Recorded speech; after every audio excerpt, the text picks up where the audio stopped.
Good morning. Good morning. Today we're going to talk about prevalent superstitious beliefs and how to get rid of them while we're still in the room today. So we're not going to have to wait to get rid of these superstitious beliefs. We're going to be able to just let them all fly right now.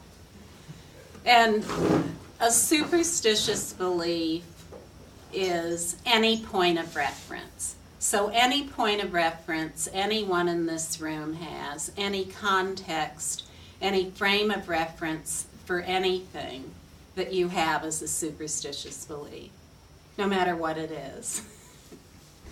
Because the reality of what we are has no point of reference. It has no point of reference, no frame of reference whatsoever. And when it comes to our own timeless freedom, which is awakened awareness, pure like infinite space, that space has no point of reference whatsoever. So when we, as that space, as that aware space, take ourselves to be any point of reference, any frame of reference within that space, we become lost in a superstitious belief. Whether our point of reference is being somebody, like being the physiology of the body and all of its other aspects. So that's a point of reference, that's a frame of reference, it's a convention, it's something that many people have adopted. Maybe there are many people in this room who have adopted that belief, that frame of reference. That is a superstitious belief.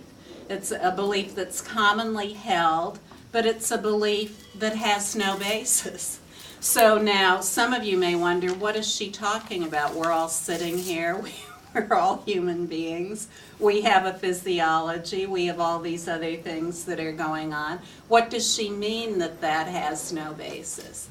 Well, when we use any word could be called a superstitious belief. If we believe that that word, or another name for a word is a label, if we believe that that word or that label is its definition that's listed in the dictionary, then we have a superstitious belief. If that's all we know about that word, then we hold a superstitious belief, and we take ourselves to be a superstitious person. It's very simple and it's straightforward. This is the whole foundation or framework for dualistic perception, taking ourselves to be a dictionary definition of something. But if we really want to look at any of these labels, we want to find out what they really describe. What do all these labels describe? What is their true underlying basis? For example, the human body, the personal identity. If the physiology of the human body isn't its underlying basis, well then what is? And if we find something about the underlying basis of the human body, does that apply across the board to all labels? So let's look at any of the labels. We'll take the personal identity, first of all, as a label. This personal identity, a body that is a physiology, and we'll look into that, and we'll try to find the underlying basis together. So we can take anybody. We'll take Paul here. He'll be our personal identity for the day. And we'll look into Paul's nature to see if we can find Paulness anywhere in Paul.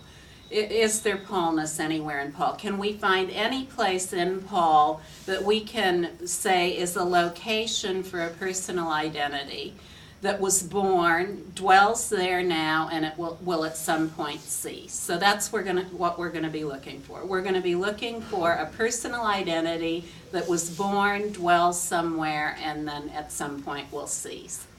And so we'll look into every aspect of Paul. We'll take all of the major organs of his body, and we'll just go through them definitively in a very scientific way, and we'll try to find Paulness in every one of them. Like, we'll look at Paul's skin.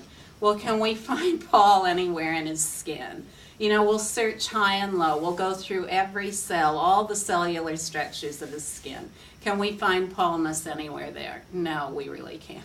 Well, we all know we can't find ourselves in our skin, probably. But what about the brain? A lot of us think we're in our brain. You know, that what we are is in our brain. If our brain goes, then we go. And so we'll look into Paul's brain, and we'll see if we can find in any of the lobes of the brain if we can find a personal identity called Paul. We look through all the lobes of the brain. We look at all the tissue of the brain. We look at the nerves and the nerve endings and the neurotransmitters and everything firing off within the brain. And we try to find this place where Paul was born, where he dwells and where he will cease. But we don't find it there either.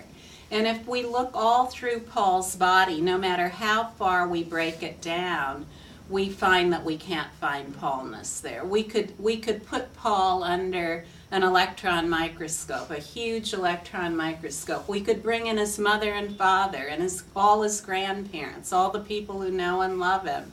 And we could say, what do you see under that electron microscope? And no one would say, that's Paul.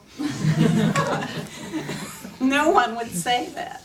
And then we could take all the electrons and throw them in a linear accelerator somewhere and just smash them beyond anything knowable. And all we'd find is pure space. So what have we found out about Paul? The label of Paul, the underlying basis is pure space. So this basic space that is Paul is also the basic space of all phenomena, the basic space of anything that can be labeled and described, as well as all the things that can't be labeled and described, is just that. It's basic space and nothing else. And now I'll tell you a little bit about my own personal saga of getting acquainted with basic space as the treasury of all phenomena. Basic space. Basic space could be called the pure view, and everything within it, in other words, everything that can be labeled and described as a point of view. But if we take up any of those points of view as a reference point or a context, then we've adopted a superstitious belief. We've adopted a superstitious belief about who we take ourselves to be, who we take others to be, and what we take the world to be. So within this basic space of phenomena, the basic space of all points of view, absolutely everything that appears within it is the dynamic energy of that space. In other words, it's inseparable from that space. Just like the color blue is inseparable from the sky. There's no way we could separate out the color blue from the sky. That would be absolutely impossible. So all the phenomena or points of view within this pure view of basic space are the dynamic energy of that space and nothing else. They're inseparable from it. So when we have a perception of any kind, a point of view, a reference point, all it is the dynamic energy of that space. When we identify ourselves as a someone who is viewing an object, then we have 2 points of reference going. We have 2 superstitious beliefs about what is going on. But when we just rest naturally as the essence of that space, when we allow the seeing of that space, as my friend Alan says, when we just allow seeing, allow awareness, then we realize that we've never been contained by any of these points of view, no matter what they are. And all of us know this. We know it unerringly. It's just that we've distracted ourselves with all the superstitions of conventional life, all the superstitions of the norm, of what most people are taking themselves to be. But we do not have to take ourselves to be anything other than what we are. And it's entirely up to us to get acquainted with ourselves as we are. So I'll tell you a little bit about my own experience with that. And when I share my experience, I want you very much to relate it to your own experience. So look back through your life and recognize the times when you were very aware of what you really are, no matter what anyone else was saying.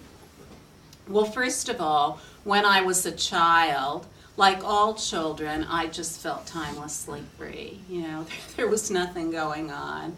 People were trying to give me all these concepts, but all I wanted to do was play and look at the mountains, and that was my idea of a good time, and twirl around and just enjoy being, just enjoy the ease of being. Well, see, this is our natural state, enjoying the ease of being. But all of these concepts were introduced to me, all these frames of reference, these superstitions. Now, I had a choice as to whether I adopted those superstitions or not. And some of them I did adopt, although I never really bought it. And no one ever does. No one ever does really buy it. So, you know, when I got to be about 7 years old, I took myself to be Candace, and an I, and a me, and a mine, and I'd adopted all these personal identity reference points.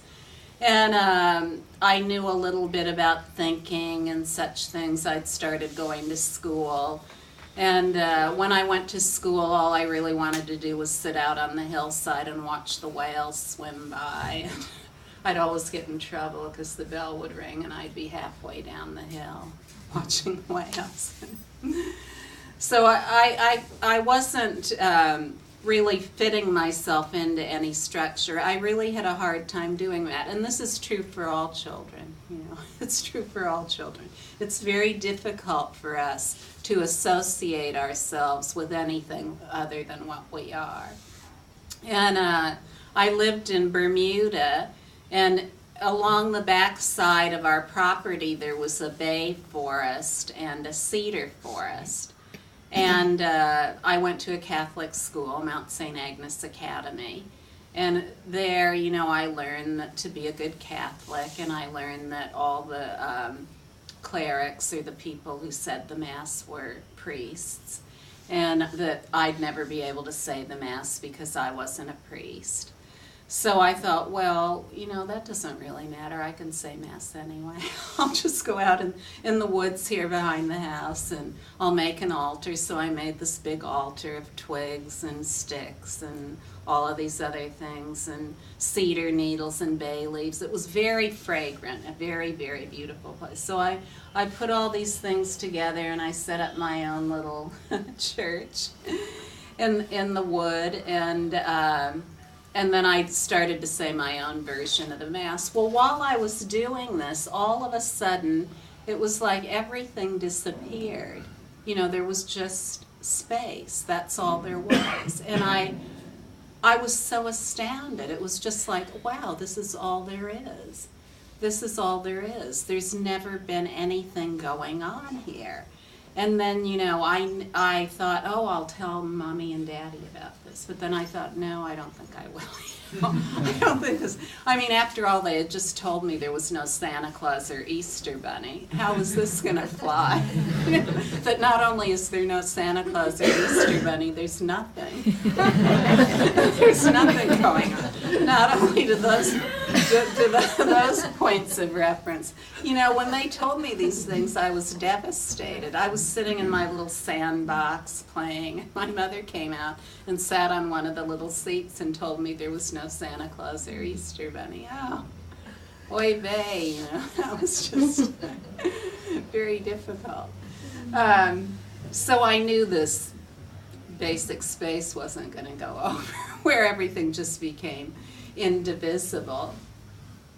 And so, you know, I kept it to myself, and I wandered on through life. And then when I was in 7th grade, we were given an assignment. And, you know, I kind of forgot about basic space and indivisibility and that kind of thing. When I was in 7th grade, we were given an assignment in our science class. And our assignment was we were to write about why everything is moving. So we all came back to the class, and the answer was that the Earth rotates. So that was why everything was moving. But that wasn't the answer I came up with. The answer I came up with was that everything is made of molecules, and molecules are always moving. So that's why everything is moving. But really, these molecules, they aren't anything. They're just space. And that this idea of the moving and the space in which the moving occurs, that basic space, that they're not two. So the moving and the non-moving are not two.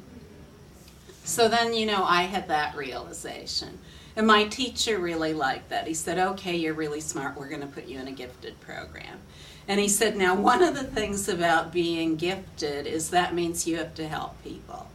So he said, you're going to be a spelling tutor now. So you see, I was learning all these things. I was learning that there is this basic space, and that when you're in touch with it, you know more about things. And then I also learned from my teacher that meant that compassion was part of that benefit for the whole was part of that. So these were just little things I was learning along the way. These were all intellectual. They were understandings, insights, or speculations. I didn't have the full evidence of myself as that. I just had a pointer. I had a pointer of a reality that was beyond anything that could be described. Then when I was in my 20s, I had another amazing experience of that, where I had more of a sense of it being myself. And that was when I had an emergency appendectomy. I had an emergency appendectomy, and I was under general anesthesia. But when I was under the general anesthesia, I was aware the entire time. And I wasn't aware as my body, I was aware as the space in which the body and everything else was going on. And I could hear everything going on, I could see everything going on, but I couldn't do anything about it. So I couldn't intervene. I couldn't say, hey, I know what's going on. I can hear everything you're saying. And what they were saying was amazing. They were telling jokes and just acting like they were baking a cake. They were very nonchalant about my body and cutting it open. So, then I realized that this space is aware.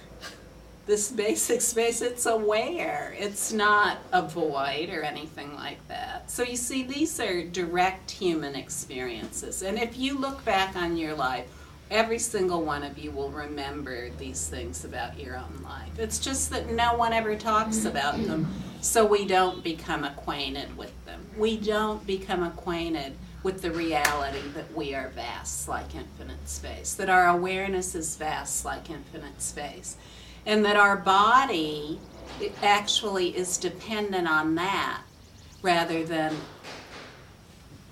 awareness being dependent on a body. Do you see what I'm saying? So when we break Paul down to pure space, what we find is that there is no one there who was born, dwells, or will cease. That the reality of what Paulness is basic space and nothing else. Basic space and nothing else. And that anything that appears within that space is as that space is.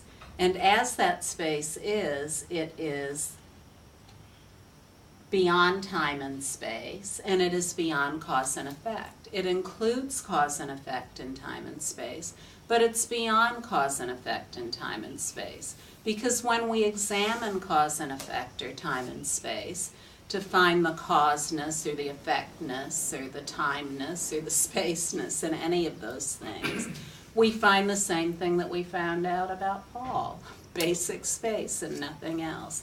No phenomena, no matter what it is, no point of view, no matter what it is, has an independent origin other than basic space. So any label, no matter what it is, has an independent origin other than basic space. And the only way that we can come into touch with that as who we are is to simply allow the ease of that, to allow the ease of the awareness that is the underlying basis of that space. So you may wonder how I then became fully aware that that is who I am, where all of the understanding and the direct experience came together. I reached a point 25 years ago where I was just bombarded with perceptions, all kinds of miserable thoughts and feelings I won't even go into. You'd be bored to death. And so would I. And all kinds of circumstances going on in my life, and I didn't know what to do about them. All my frames of reference, they didn't work. All the frames of reference I'd adopted, they just didn't work at all. And so I felt totally hopeless. Well, how am I going to live the rest of my life like this? This is completely miserable. I can't stand it, and I don't want to go on like this. And so in the throes of that complete desperation and bewilderment, I suddenly realized that all of these appearances that I had taken to be myself, thoughts, feelings, sensations, that they were this basic space. You know, that that's what they are. And that when I just rested as that, I just rested as the relief of that. I didn't even know what else to call it. Just spacious relief, complete relief, just allowing the relief that is always the case in every perception. And as I did that rigorously over a course of 10 days, it just became more and more obvious. And as it became more and more obvious, this compassion that my 7th grade teacher had told me about, it became more and more obvious at the same time. So without trying to cultivate or develop any kind of compassionate impulse, it just became more and more obvious. The more I allowed awareness to be as it is, the more I allowed the ease of basic space to be the reality of everything, the more it was clear that I'd never been anything other than that, and neither had anyone else. So you see, as aware basic space, if we take ourselves to be anything and we make something out of it, then we adopt a frame of reference or context. We adopt a superstitious belief. And how this applies to the reality of our own timeless freedom, the full evidence of that being real in us, is that if we take that aware basic space to be anything, in other words, if we start to label it and describe it, then we limit our understanding and our direct realization of who we are. So how does that apply to enlightenment or awakening, or just knowing who we are?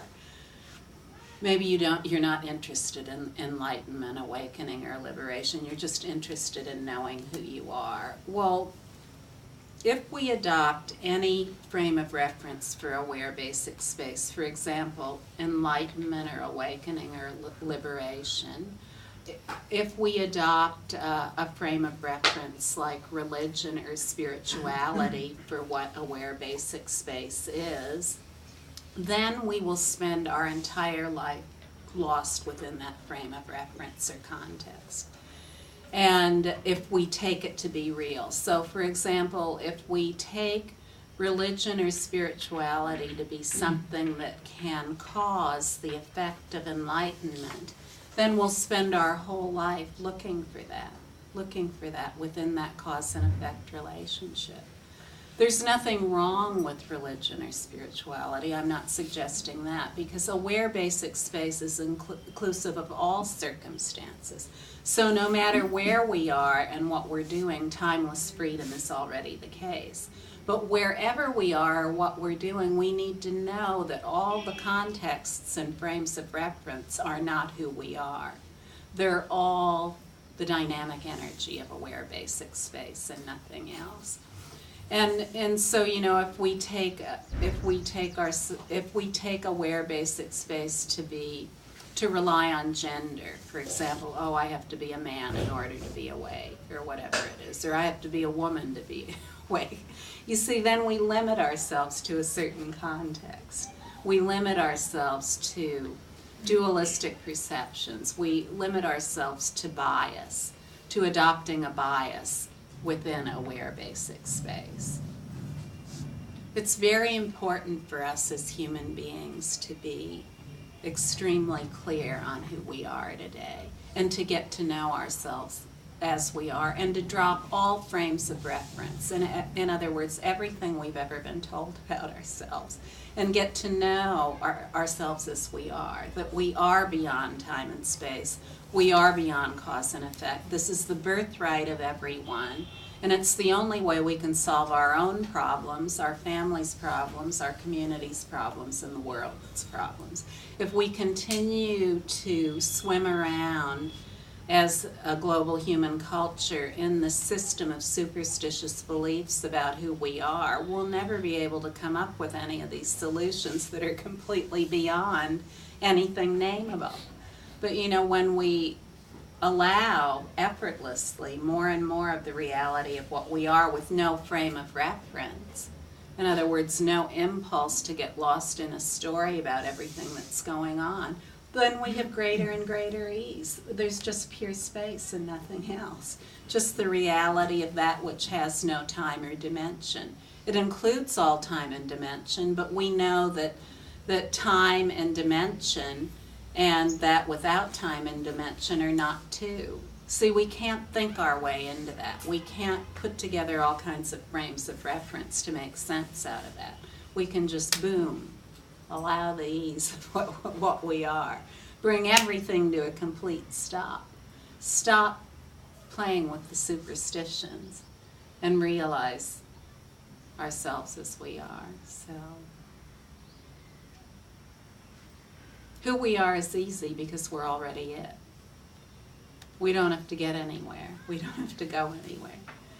The reality of what we are is inclusive of waking, dreaming, and sleeping. It's inclusive of birth, life, and death. But those things are not who we are.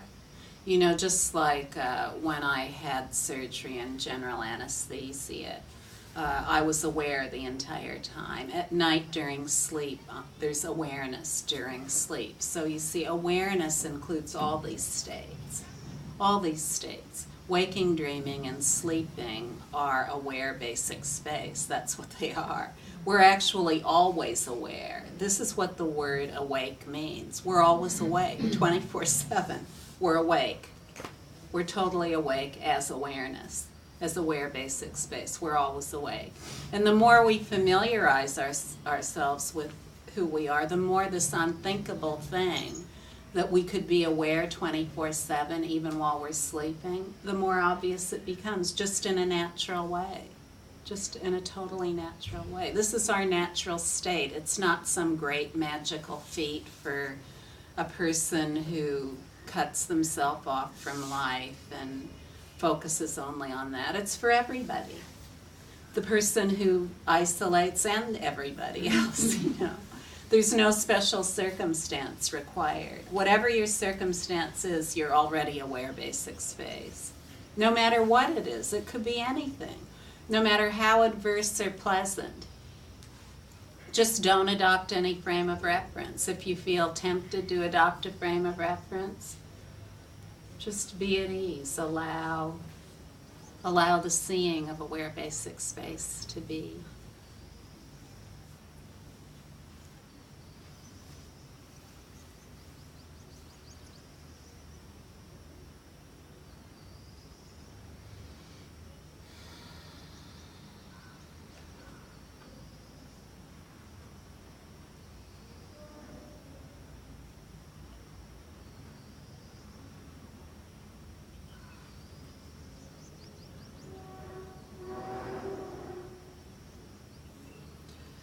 When we become more familiar with who we are, who we really are, it doesn't have to look any one way. If we can have frames of reference about that too, like, oh, it's only enlightenment if it's sudden, or it's only really good enlightenment if it's gradual. But it's beyond all kinds of speculations like that.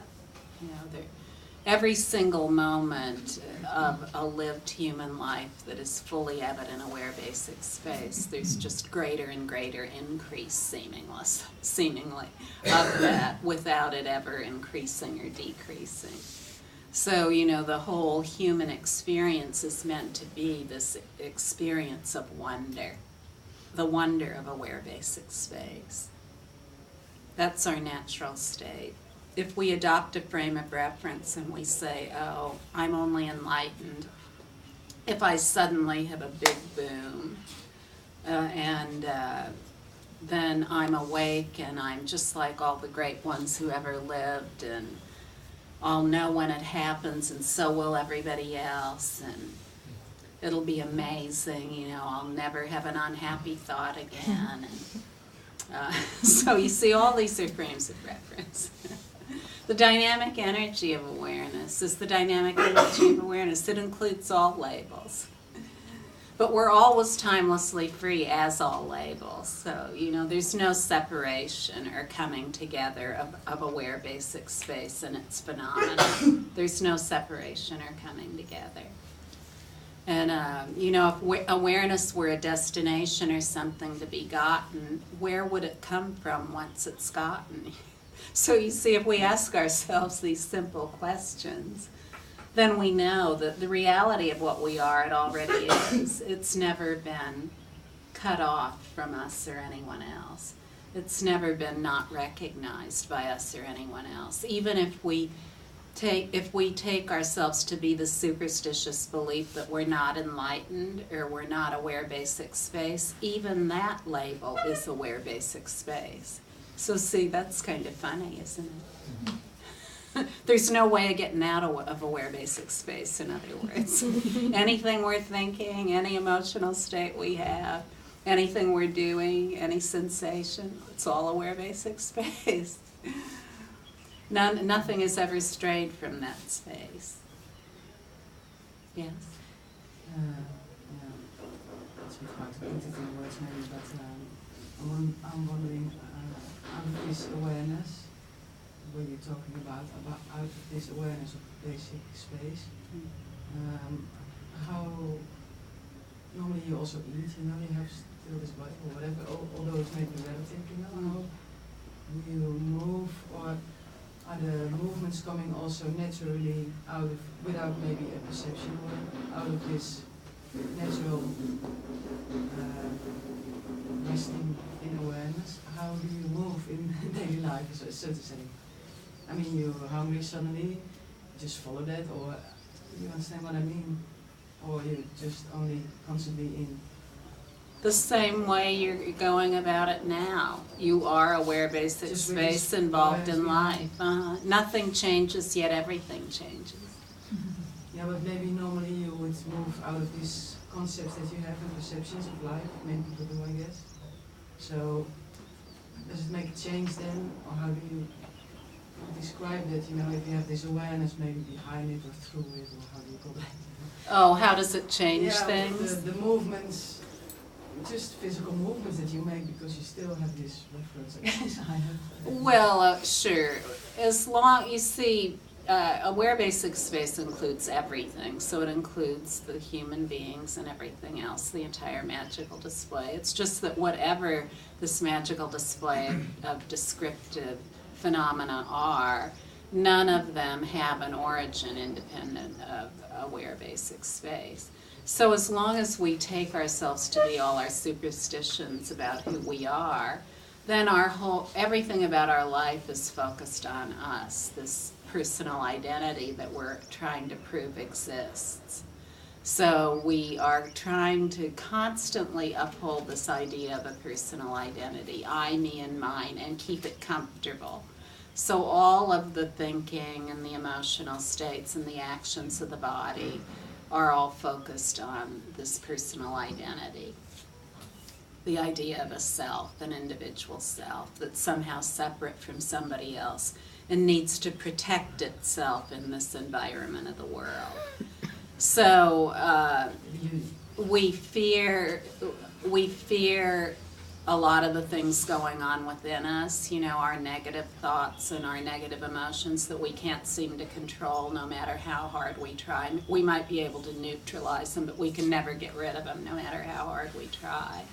And then we have other things going on that are just neutral or positive, and so we try to build up the positive and reduce the negative. And all of the life, everything about the awareness is all wrapped up in this idea of a personal identity. But the more we just allow the ease of every perception without getting lost in the filmic content of what's going on, the drama and the description and the elaboration, that kind of thing, the more we find that our body, speech, and mind is not limited to such a narrow focus. It's just like spending your whole life stepping across cracks in the sidewalk so you won't break your mother's back. Step on a crack, break your mother's back. Well, spending the whole life focused on the self is engaging in a superstition just like that. But when we find the ease of our own awareness and acquaint ourselves more and more with that, and for some people it's quick, for others it's slower, but it doesn't have to take long. We already are who we are. So once we know who we are, we can support ourselves in that becoming more obvious once we have the direct taste of that. And as we do so, we find that rather than our body, speech, and mind being this,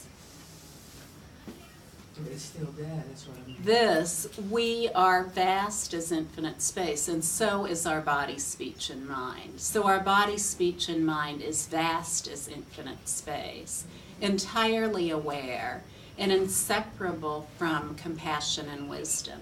Compassion and wisdom that is the benefit of this whole of all of basic space.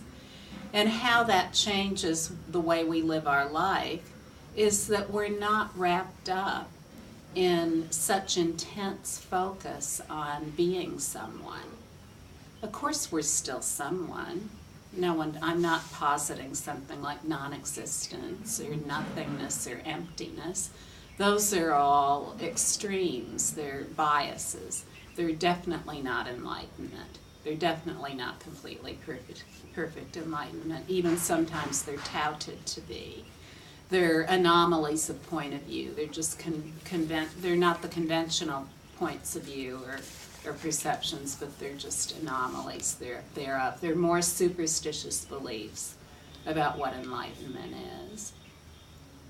And so the way that it works is, instead of feeling tense all the time, we're totally at ease. We're at ease in all situations without impediment. No matter what the situation is, from extremely adverse to extremely pleasant, we're completely at ease. Everywhere we go, no matter who we see, no one's a stranger. Everything is us, aware basic space. And of course, everything about the body still continues to be as it is, whatever it is. Nothing changes, yet everything changes, because we are no longer buying into superstitious beliefs about ourselves. Rather than having an entire life based on superstition, we grow more and more familiar with the reality of what we are. And as we do so, we cut through the solidity of all the superstition. If we try to analyze all the superstition, then we're still lost in superstition. If we try to transform it or make the negative points of view into good points of view, we're still totally lost in superstition. All we can do is do nothing and allow the ease of our being to become more evident. And in that is enormous potency beyond anything that could possibly come about through superstition, the superstition of limiting our human life, our precious human life, to some idea that's based on cause and effect in time and space. So it's just like the basic question to ask: would I rather continue the rest of my life being tense most of the time, feeling that tension right in here that almost everybody has? Or would I like to feel totally at ease? That's the basic question. Because you see, when we die, that's our opus moment, of life. However we've been living our life, if we've been living our life as that tension of superstition, then we die that way, If we have been living our life as ease, then we've taken advantage of living in a land of jewels.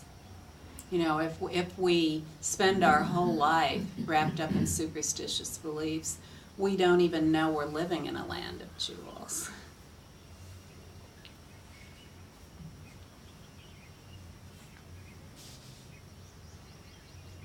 Did you have a question?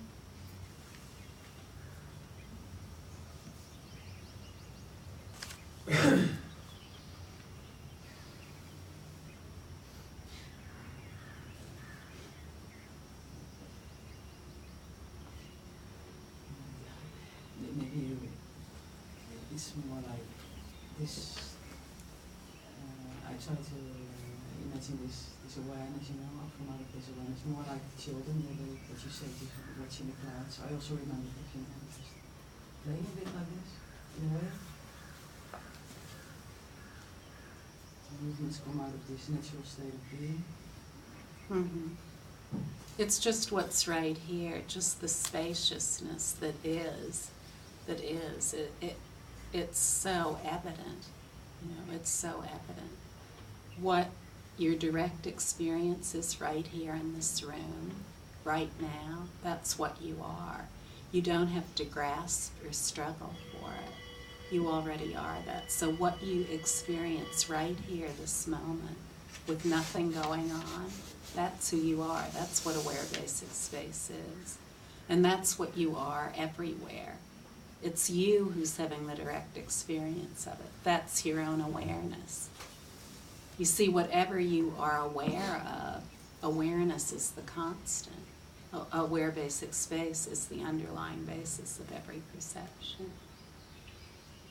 So just know, no matter where you are that. That's it. Very simple. Yeah. Very simple. Don't try to make anything out of it, ever. Yeah.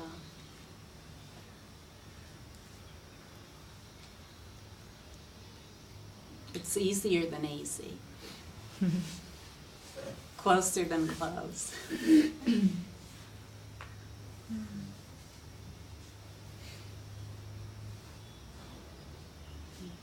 So does compassion actually come out because we're not limited to this? So limited to just this perception of ourselves is actually, why does compassion and wisdom, why does more understanding of compassion come when you get more realization of this? It's inherent, it's innate, it's inseparable from it. But as long as we're all wrapped up in the superstitions about being somebody and needing to protect that somebody, and continue to identify it and build it up, build self-confidence and all those other things, build a life, then we just can't feel that warmth. It's already present. The reality of the warmth, the compassion and wisdom is already present. It's already accomplished. That's what innate or inherent means. Because you're not separate from whatever being, so naturally. Exactly.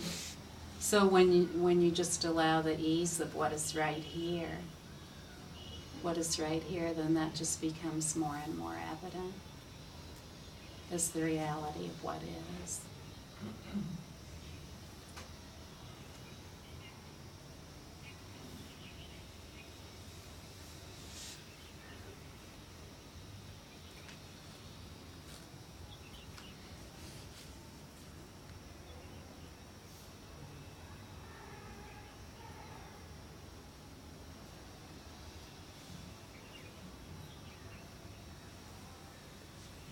I agree with everything you're saying now internally, but then we're all relating to society and culture.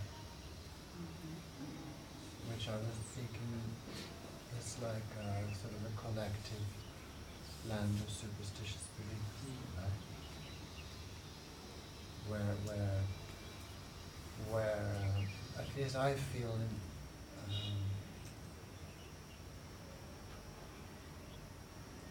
these ideas of what I am keep coming from the outside. So it depends on how stable I am in terms of not buying into that.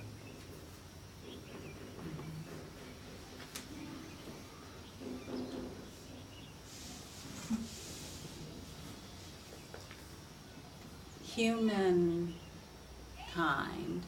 the global human culture, is at a very critical juncture right now. If we continue altogether to engage in these superstitious beliefs, then we'll destroy ourselves. Humankind throughout its existence has evolved. Everything about human beings has evolved. And right now we're at this turning point in terms of letting go of these superstitious beliefs. Now, the only way that can come about for everyone, in other words, what you call the superstitious culture, human culture, is for each person to take up the mantle of what they truly are and to realize that we already are that, no matter what circumstance we're in and no matter what beliefs anyone else has. Whatever beliefs anyone has, we're already free of all those beliefs. So we need to take responsibility for that, each of us. That we're responsible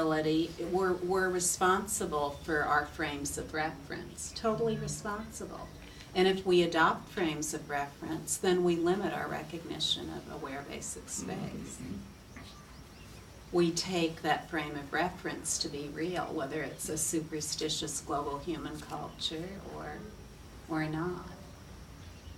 You see, there are many ways of being with this. When we're living from superstition, everything seems to be something, like the whole culture seems to be superstitious. But as aware basic space, we see so clearly that everyone already is aware basic space. You know, like I don't sit here thinking, oh, everybody has a lot of points of view. Everybody is aware basic space. I know that conclusively, and I've seen the evidence come to bear in so many people in the last 25 years. So many people. Because you see, once we taste that and we allow that ease of every perception, it becomes automatic. Then we don't need to try to do it. So once we're introduced to aware basic space, just like everyone right here, right now, is already introduced to it, just that reality that you feel right here of nothing going on, that is aware basic space. And that's who you are everywhere, no matter where you are. So then to take responsibility for being that wherever you are or what you're doing, that's what it means to take up the mantle of what you are. And the more that you realize that about yourself, the more it doesn't matter what's going on. You see through everything. You see through everything, no matter what it is. As it's just all who you are. But you don't even need to have that frame of reference. You don't need any frame of reference. Not either dual nor non-dual, existent nor non-existent. Things like that become meaningless to you. You wouldn't even want to get into any discussions like that. It's just all the labels, no matter what they are, they're aware basic space. So why try to take one of them, like non-dual or dual or non-existent or existent or manifest or unmanifest or whatever it is, and make it into what awareness is. We don't need to do that. We just need to condense it. You know, like when you put something in a pot and you boil it and it condenses down to, if you put watery soup in a pot and you condensed it down, it would get very thick. So you condense it down to its essence, and that's what we do. We condense everything down to its essence, aware basic space. And then we see everything clearly. We see everything clearly as it is. We don't need to adopt any superstitious beliefs about what it is or how it comes about. And then, it doesn't matter where we are. We can just be timelessly free no matter what we are, because we learn more and more that these perceptions, even though they have a description within the realm of cause and effect, that their essence or underlying basis is only aware basic space. So we feel more and more ease and less tension. How many people are feeling tense right now? You're feeling It's too much coffee. It's just Pardon? Pardon? drank 2 coffees, so. Oh, you drank 2 coffees. Anyway.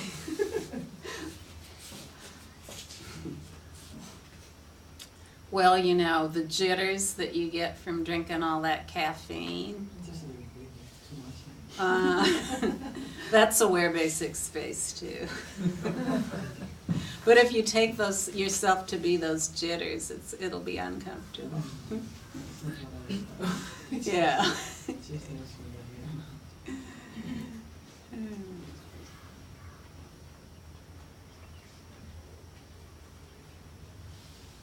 We've never been tied or tethered into anything. The city of perceptions is already empty.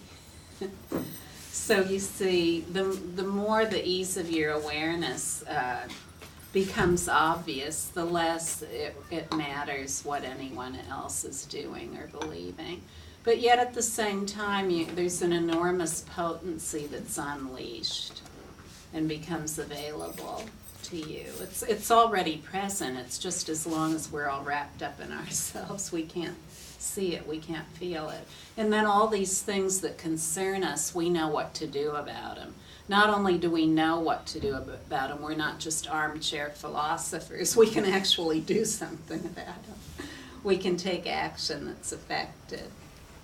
Yeah, sorry, but it's also what I meant, like, I'm trying to imagine, well, I can feel it also, maybe myself, if I think that I'm in the awareness at least, that like impulses or sort of natural movements come out of it to take some action. I mean, sometimes maybe before you would do, and also still I do, sometimes you have a sort of concept or idea, I should do this, or I want to do that. Mm-hmm. I'm just wondering how to move with this awareness, really literally what you say, no, sometimes you take some action. I'm not going to sit down all the rest of my life in the chair, Well, just stop worrying about all that. Stop intellectually speculating about it. Because, see, nothing leaves or enters awareness.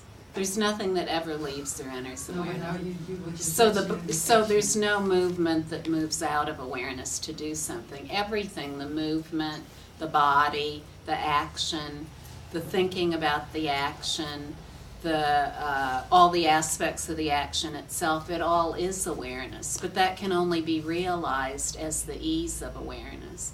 And what I'm stating to you, and I'm telling you the absolute truth here, is that the more you allow that ease without speculating or imagining what's going to happen or how it's going to happen, the more you just simply allow that seeing, allow that seeing, allow that seeing, allow that seeing, the more you will see that you are capable of incredible things. If you want to be, you don't have to be. But the reality of what we are is immensely powerful. That means, anything anyone has ever done, we can do and beyond that. So, especially for you young people in the room, what I'm talking about, this non-dual perspective, so to speak, it will be the perspective that becomes more and more pervasive in this millennium. You can count on it. It's guaranteed. And all leadership, all effective leadership will come from that perspective. No one will be able to be a leader without that perspective, if we last that long. But in the meantime, we can take leadership of our own life. we can take leadership of our own life. It's very, very important. We're at this critical turning point, really. We're at a critical turning point in terms of our evolution. We either have to grow or go, one or the other. So you see, if we have a frame of reference that I've got to keep looking for enlightenment, I've got to figure out what it's going to be like, I've got to find somebody who can give it to me, I can't do anything to get it. If we have frames of reference like that, then we just have another superstition. It just requires that we get down to business with the reality of what we are. If we have a bunch of perceptions and we're always lost in those perceptions, then we'll spend our life that way. But if we stop elaborating, if we rest naturally without seeking anything, just allow the seeing without seeking anything, without describing anything, then we realize more and more who we are. But that's the only way that conclusively we can have that direct experience. This is the easy way. I'm not telling you anything new. I'm giving a teaching today, as I do every single minute of my life, on the direct perception of awareness. So the opportunity available in this circumstance right here, there are two opportunities available. One is direct introduction to your awareness in a powerful and profound way, where you have a direct experience of the reality that you are aware basic space. And the other opportunity offered in the Great Freedom Teaching is that will become fully evident. If you accept it and commit to it, it will become fully evident, and you will receive all the support you need to be that. So those are the opportunities here. It's not, to persist in thinking that enlightenment is rare, it's just for special people, or it has something to do with this or that, is to persist in a superstition. We all are who we are. We already are who we are. There's no way to avoid it. There's absolutely no way to avoid it. And we can either know that or not. So I really invite everyone to know that.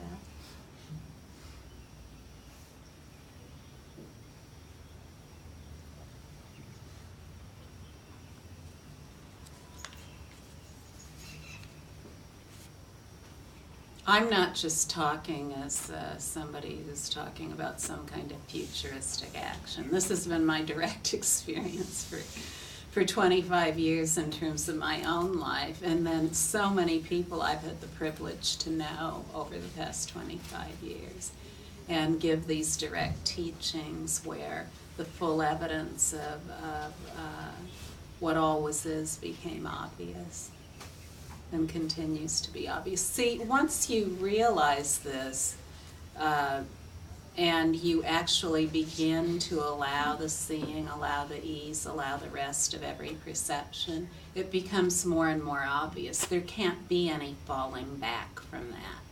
Whereas if we have a big spiritual experience and get into some bodily state, very often there's falling back from that because it's an extreme. It's just an anomaly of point of view, no matter how delicious it is. The only freedom that ever is the freedom as immediate perception. Everything, no matter what it is already timelessly free. If we don't realize that each of these perceptions is timelessly free and try to split ourselves off from perceptions in order to get timelessly free, then we can never be free. We've just adopted another superstitious belief. So just the ease of every perception very quickly becomes the ease of every perception without trying to do so.